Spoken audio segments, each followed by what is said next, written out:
Coucou tout le monde, j'espère que vous allez bien. Moi maintenant ça va. Je vais vous expliquer un petit peu mon absence des 4 semaines, comment je l'ai vécu, tout ça. Donc en gros, il faut savoir que j'ai été en hôpital psychiatrique, mais avant j'étais aux urgences. Voilà. Donc en gros, pour faire tout simple, j'étais chez moi, j'étais pas bien. Euh, J'ai appelé mon infirmière libérale m'a appelé pour me dire en gros où tu téléphones au SAMU ou c'est moi qui le fais. Donc je téléphone au SAMU, j'ai expliqué la situation. Les pompiers sont arrivés, ils ont fait les constantes, tout ça.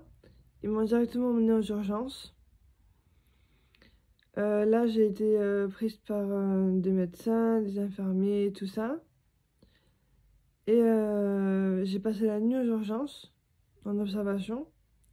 Et le lendemain matin, ou l'après-midi, je sais plus.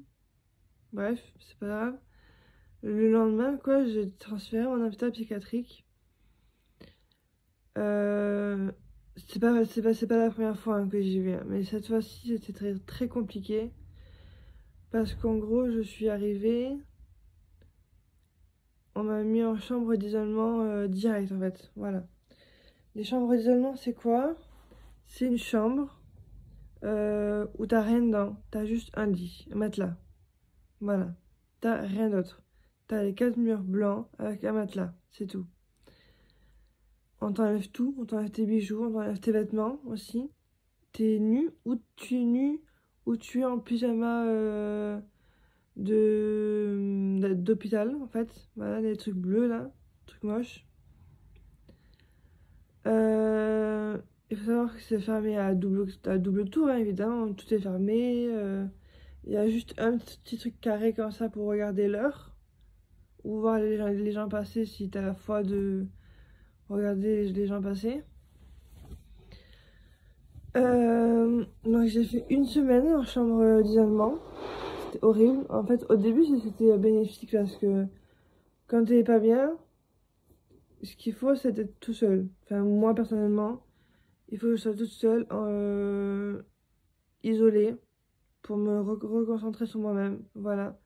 Donc au début, c'était bien, c'était bénéfique pour moi. Mais au bout de quelques jours, de 3 4 jours, ça commençait à être oppressant.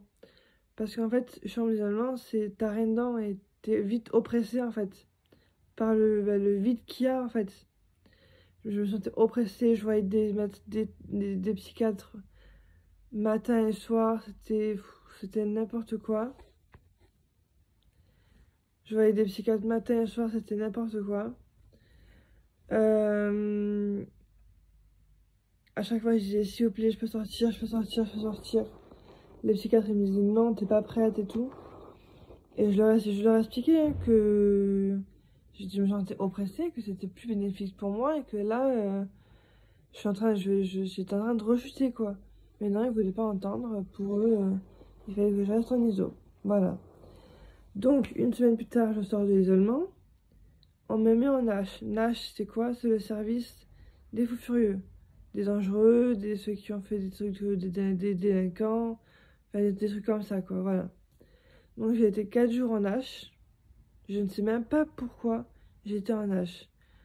La psychiatre de Nash, elle me dit, vous savez pourquoi vous êtes là? Je dis, ben non. Je ne sais pas, je sais pas du tout pourquoi j'étais en H. Vraiment, c'est un grand mystère pour moi. Mais bon.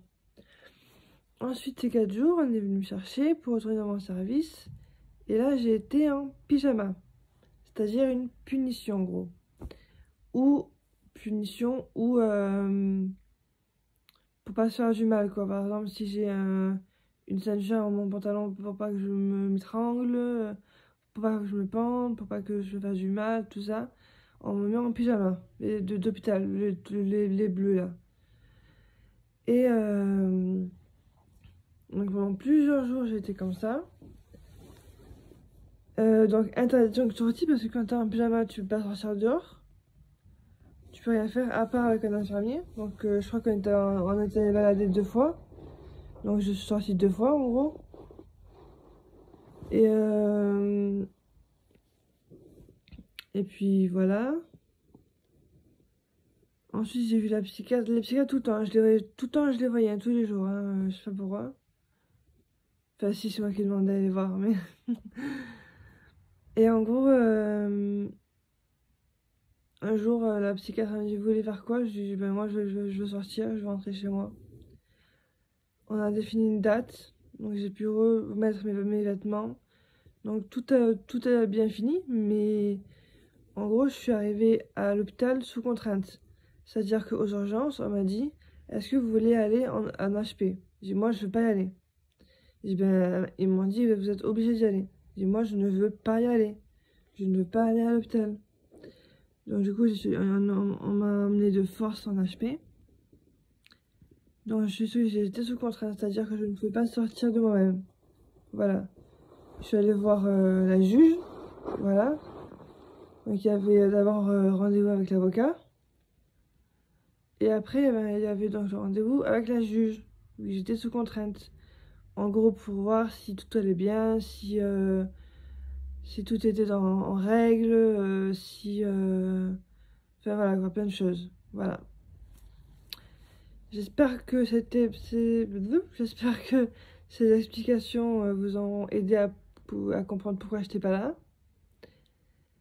Et là, j'espère que c'était la dernière fois que j'irai parce que c'est trop compliqué. Ça devient trop compliqué. Là, c'est parti dans une ampleur pas possible avec cette semaine d'ISO plus la lâche et tout. C'est parti trop loin. Donc je ne veux plus du tout y aller. Voilà. J'espère que vous portez bien. Prenez soin de vous surtout. Prenez soin de vous. Et je vous aime fort, fort, fort, fort, fort. Et je vous dis à bientôt. Bisous.